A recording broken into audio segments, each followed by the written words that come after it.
নমস্কাৰ, মই ভাস্কৰ। আজি এটা সৰু ভিডিঅ'ত আপোনালোকক আকৌ স্বাগতম জনাইছোঁ। তো আজি মই আপোনালোকক এটা বস্তু দেখাব বিচাৰিছোঁ যে ক্লাছ 2 কিমানখিনি বহুত বস্তু পঢ়িব লাগে, যোনখিনি নৰ্মেল এটা চিলড্ৰেনৰ কাৰণে বহুত চাইল্ডৰ কাৰণে বহুত ডিফিকাল্ট হয় পঢ়িবৰ কাৰণে।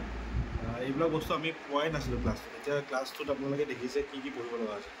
Famous cities of India. তো ইয়াতে প্ৰথম কুৱেশ্যনটো দিছে, it is the capital of Maharashtra. তো মহাৰাষ্ট্ৰ কেপিটেল কি হয় জানিব লাগিব। লগতে গেটৱে অফ ইণ্ডিয়া ক'ত আছে জানিব লাগিব, আৰু বিজনেছ কেপিটেল ক'ত আছে বুলি ক'লে আমি মুম্বাইত বুলি ক'ব লাগিব, হয়নে?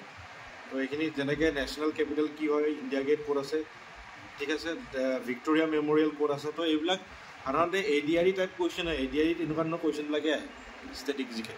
তো এতিয়া ক্লাছ 2 পৰা যদি এইখিনি পঢ়িব লগা হয়, তো ভাবক কেনেকুৱা ধৰণৰ প্ৰেছাৰ সিহঁতৰ তাত পৰে। বহুত টাইম লাগে সিহঁতৰ এইখিনি কৰিবৰ কাৰণে। তথাপি উপায় নাই, যিহেতু দিছে যেতিয়া উপায় নাই। এতিয়াৰ পৰাই যদি ইমান কষ্ট কৰিব পাৰে তেতিয়াহ'লে ডেফিনেটলি ডাঙৰ হৈও আৰু ভাল হ'ব পাৰিব। কিন্তু অলপমান প্ৰেছাৰ পৰিব। ইয়াত পদ্মনাভা স্বামী টেম্পল ক'ত আছে সেইটো আছে, তিৰুৱনন্তপুৰমত আছে। ঠিক তেনেধৰণে চাৰমিনাৰ ক'ত আছে, হায়দৰাবাদ। চিটি অফ পাৰ্লছ বুলি কোৱা, পাৰ্লছ মানে কাক কয়, হায়দৰাবাদ। এইটো আজি মই নতুনকৈ শিকিলোঁ, চিটি অফ পাৰ্লছ কাক কয়। এইটো ময়ো নাজানিছিলোঁ, এইটো ইয়াৰ পৰা শিকিব পাৰিলোঁ।